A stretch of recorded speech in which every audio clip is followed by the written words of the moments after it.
Hello, my name is Tracey Hawkins, and I am a mother of three, three boys at that. And our youngest two sons both have autism. And I came about this autism journey back in 2018. Both of our younger two sons were diagnosed with autism 7 months apart from one another. And as you can imagine, it was hard hearing it the first time, but then hearing it for a second time. And at that time, James Preston, our middle son, was 3.5, and Adam, he had just turned 2. So he was 2 and like 4 months old. And like many parents, when you first start seeing things being a little different, maybe from your friends' kids, at the time, my husband and I, we just kind of chalked it up to James Preston entering into the terrible twos a little earlier than other kids. But then we started noticing the changes that would happen if if he opened a cookie out of a package and that cookie would crumble. He would have a lot of emotions surrounding that incident. If there were any changes in his day, he would be overwhelmed with emotions. But again, my husband and I, we were just thinking that it's just James Preston, right? It's his personality. Didn't think anything more. Then he entered, and we started noticing these changes, I would say probably right around 18 months to 2 years old. And then he entered preschool. And preschool was very interesting for us because that routine was hard for him to kind of pick up on if it was a change. We also started noticing his verbal abilities. He would have the words. Say at 2 years old, when you go to the doctor, maybe you should have 150 words or 200 words. He was always on the lower end of the number of words that a child should have for his age. And language was one of those things where the doctor didn't really want to put any kind of intervention in place because she thought it was language, it's okay, children develop at their own pace, right? And that once he gets in pre-K, he will catch up with his peers and it will be okay. So again, we just kind of said, okay, all is well, got into preschool, and it was the help of his preschool teacher, actually, that said there might be something more here. And I remember the day I said, are you sure? Are you sure it's not just the terrible twos? And she said, no, I think it's something more. She was very gentle, very, very sweet. To this day, we still have a relationship with her. So with her suggestion, we took James Preston to get assessed for sensory processing challenges. And we met with an occupational therapist who, to this day, we continue to have a great relationship with. I feel very fortunate that we have had some incredible members within our son's village and our family village to really help us along the way. And it was the occupational therapist that she knew at that time I wasn't ready to hear the diagnosis of autism. And I could jive with sensory processing challenges, right? And it's like almost she could sense that about me, right? So she was very sweet and kind of making sure we provided all of the necessary resources to surround James Preston to be successful in his day. So that's when I learned about the importance of a visual schedule. That's when I learned about the importance of teaching him emotion regulation, coping strategies, right? That's when I learned about how important it was to keep him not just active, but really provide him with activities that would give his body the input and output that he needed, right? So we to this day, again, we call her Mary the Great. Her name is Mary Hart, and she was his occupational therapist. And she guided us through. She really equipped us with the strategies that he would need to be successful. So at that time, we started seeing some of the delays in Adam, our youngest son. But at that time, I just thought there's no way that this could happen a second time, right? So I kind of put it out of sight, out of mind, because emotionally, I just wasn't ready to hear autism again. So we got James Preston in the kind of therapies that he needed, gave him speech therapy, gave him occupational therapy, gave him some like play group setting therapy. And he was really starting to thrive. And started noticing the triggers that was happening within his day. So at this point, because we started seeing more and more signs and symptoms of autism, we went ahead and had the full assessment for autism. And like I said, he received it in February of 2018, James Preston did. And at this time, I could no longer just turn a blind eye to Adam's signs and symptoms, because they were a bit different from James Preston, where James Preston was more emotional and behavioral. Adam was more, you could see, it was almost like he hit 16 months and he stopped speaking. And I remember doing these little silly tests at the time, right? If I heard an airplane in the sky, I would ask Adam, I would, see if he would look over at the airplane or pay attention to the airplane if I had pointed it out. He stopped responding to his name. He stopped making eye contact. And I said, okay, we can do this. You can do this, Mama. It was like I had to motivate myself. I had to get myself together. And it was one of my mentors through my graduate school program, which was like 5 to 8 years before I had kids. Yeah. But I still, again, maintain a relationship with him. And I reached out to him and I told him about James Preston's diagnosis. And then I told him about Adam's signs and symptoms. And I said, these are quite different. And I have to be honest, I'm scared. And he said, it's not about you. It is about that baby. And you fought and you prayed for these babies. And now you have an opportunity to mother them in the way that they need to. And every second that you delay in meeting Adam's needs is a time that you're not being the mother that he needs. And that spoke volumes to me, because prior to James Preston's birth, my husband and I, we had our fertility struggles. We had 3 miscarriages. So once I was able to maintain my pregnancy and have James Preston and then get pregnant and maintain the pregnancy with Adam and have Adam, when my mentor said that to me, I said, okay, again, let's do this. You can do this, Mama.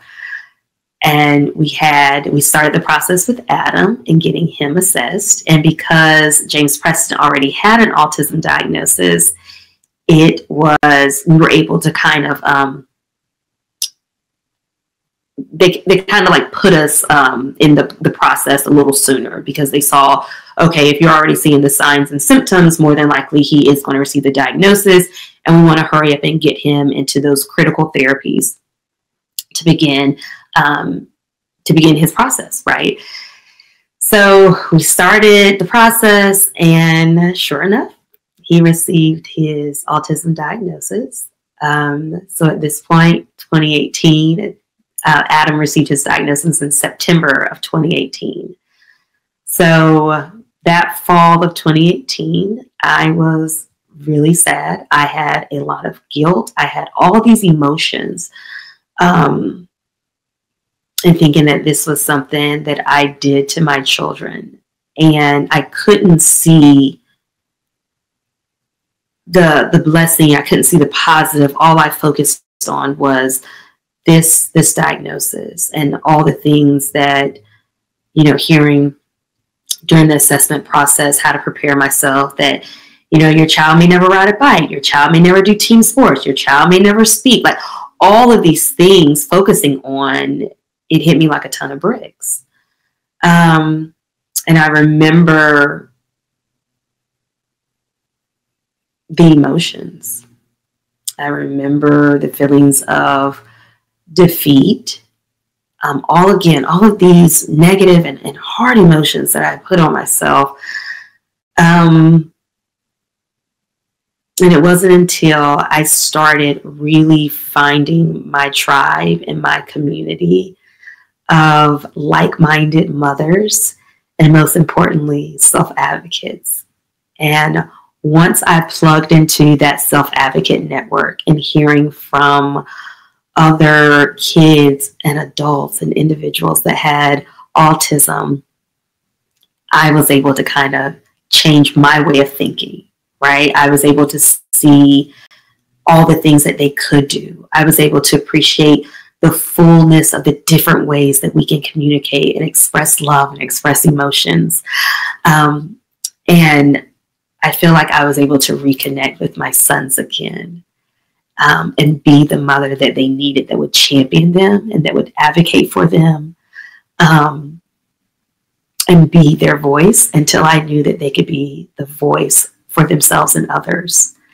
And we got our sons in the necessary therapies.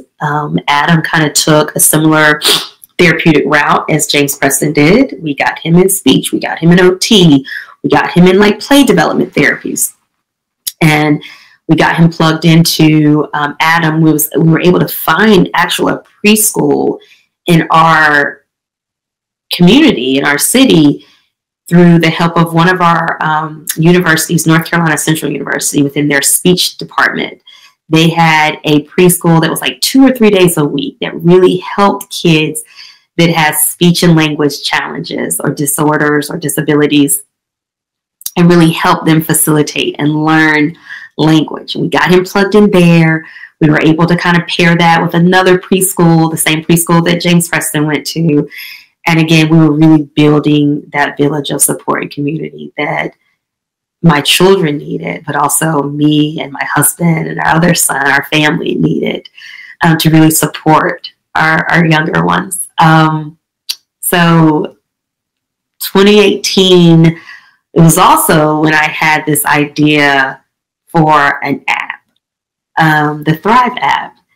And it came about and was inspired by James Preston, because as he was in pre-kindergarten, I started seeing, or in 2018 is when we got the diagnosis for both of the boys, and we started learning the strategies and the resources that they needed to be successful, right? With the help of their therapists, their teachers. So we started putting that into practice in 2018 and into 2019. So into 2019, I started noticing the visual schedules were huge. They were very important for our boys. They needed to know every single kind of activity or task that they had planned for the day. They needed to know that in advance, right? If there were any changes, they needed to be prepared for those changes. So in 2019, we had our visual schedule. We had our notebook that had the Velcro with the 2x2 pet cards on it. And we were feeling good, right? But those pet cards, if you are a family on the go, we could not keep track of those. They were all throughout Durham County, okay? And we were making multiple packs, so that way if we lost a pack, we had another one on deck, and my husband would have his pack and his card if we had to make any changes. And it got to a point where I just couldn't keep track of them, right? I was losing them. My sons, they were being between school, home, grandma and grandpa's house. So at this time, I'm thinking there's got to be a better way for us to help, as a parent, for us to help support our kids and equip them with the resources that they needed to, again, thrive in their day. And I started getting this idea for like, there's a way if we can make this like digital, right? And I figured surely this is out there, right? At this time, James Preston was in pre-kindergarten and he was having some trouble. He was, to put it lightly, my baby was struggling throughout the day. Again, just not having those notifications and reminders about transitions, not knowing what was going to happen. It was hard. And every day I would pick him up from preschool. His teacher was so sweet, and she never wanted to say that it was another hard day. She would just always say, "It's okay. We've always got tomorrow." And I would see James Preston's face getting in the car, and he would have this amazing smile. And I thought, okay, I have got to find the tool or something out there to help James Preston get through his day, to help him, remind him about his upcoming activities or events, to remind him about any transitions, to kind of lay out his day so he knows what to expect. But also I wanted a way to be able to kind of keep in touch with the teacher and know what was happening in his day, so they wouldn't have to kind of fill out a form or do a report. It would just be a quick text, right? So at this point, it's 2019, and I'm thinking, surely this is out there. It's got to be. It's 2019. I'm seeing more and more of the event spaces in our town was having sensory-friendly nights. Like, it was more socially acceptable, if you will, right? We still have a ways to go, but still, in 2019, we were saying autism. We were transitioning from saying autism awareness to more autism acceptance. So I'm thinking, what I'm looking for is out there. And I remember coming home and I started Googling, trying to find this tool for my son. And to my surprise, I couldn't find it. And I remember feeling defeated yet again, that I was not going to be able to meet the needs of my sons.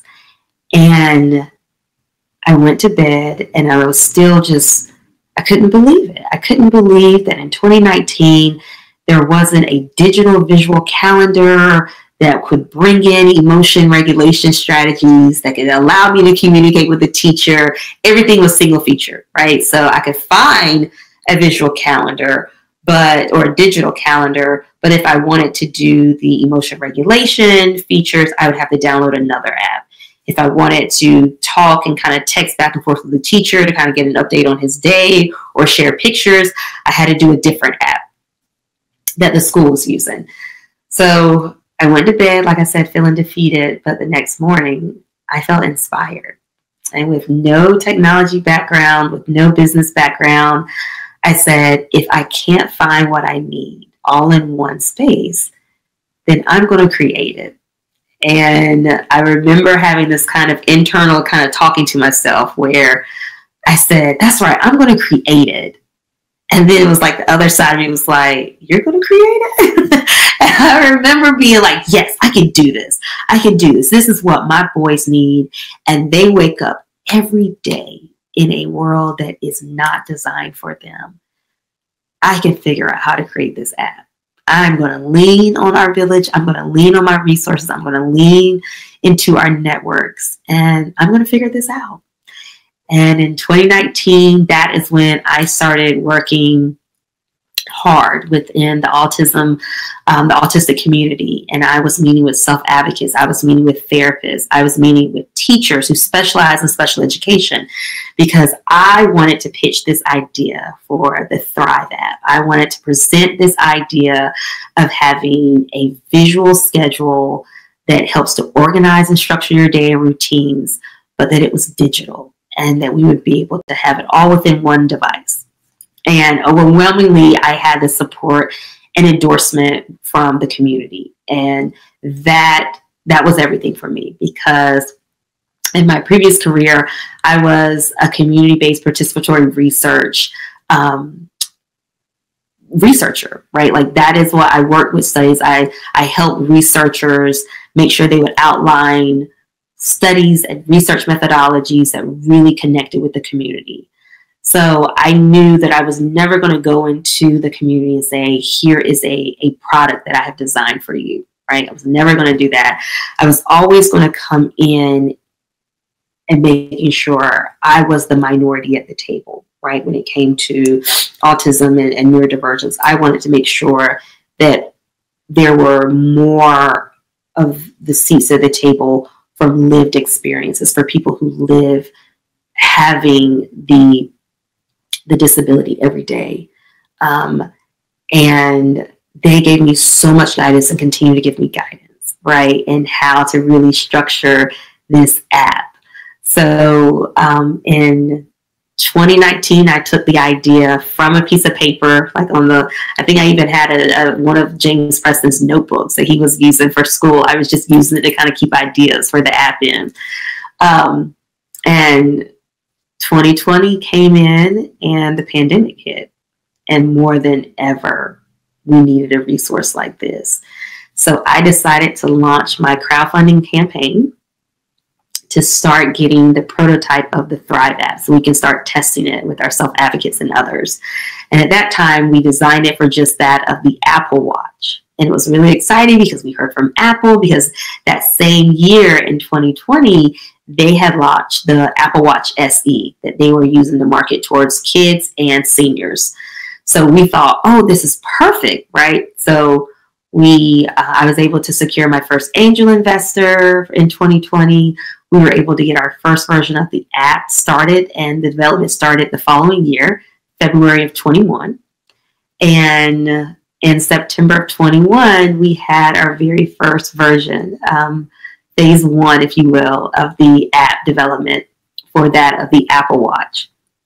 So we learned quickly that we knew always that we wanted to kind of broaden our accessibility, right? We knew that everyone would not want or be able to wear an Apple Watch, but that was just kind of like a starting point for us, right? And in 21, like I said, we were in the App Store, and in 22, we pitched another crowdfunding campaign.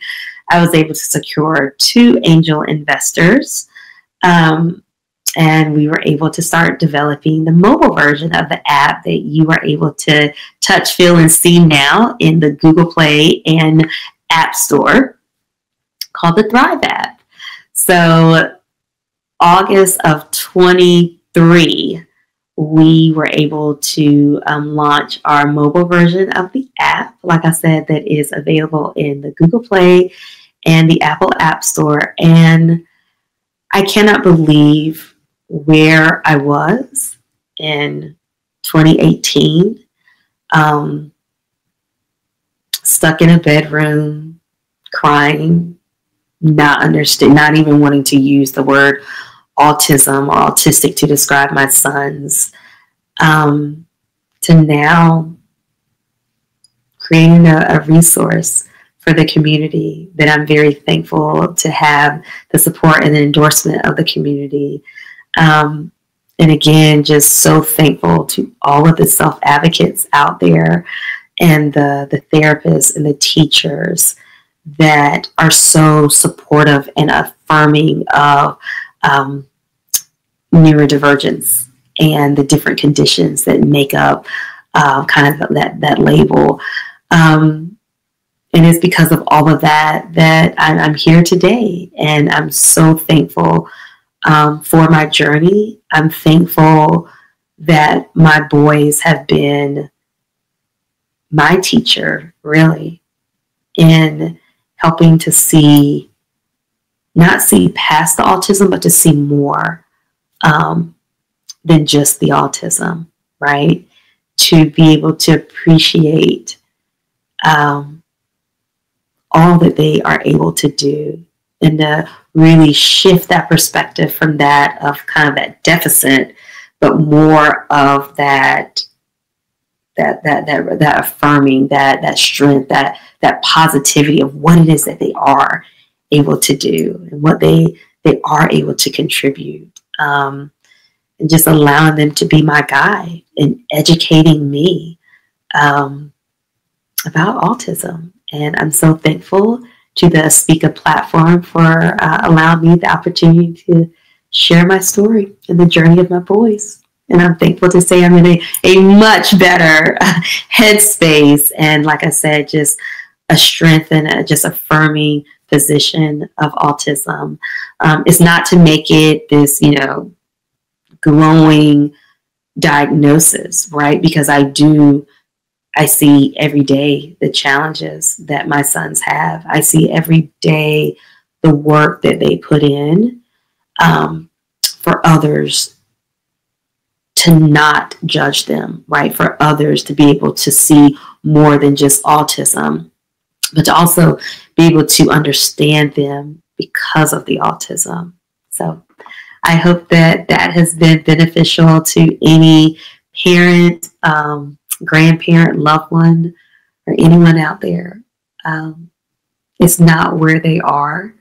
Do not allow the current space of where your kids are to really jade or change all of the dreams and aspirations that you have for your kids. You can still have those dreams. You can still have those aspirations, because our kids are amazing and they are going to do incredible things.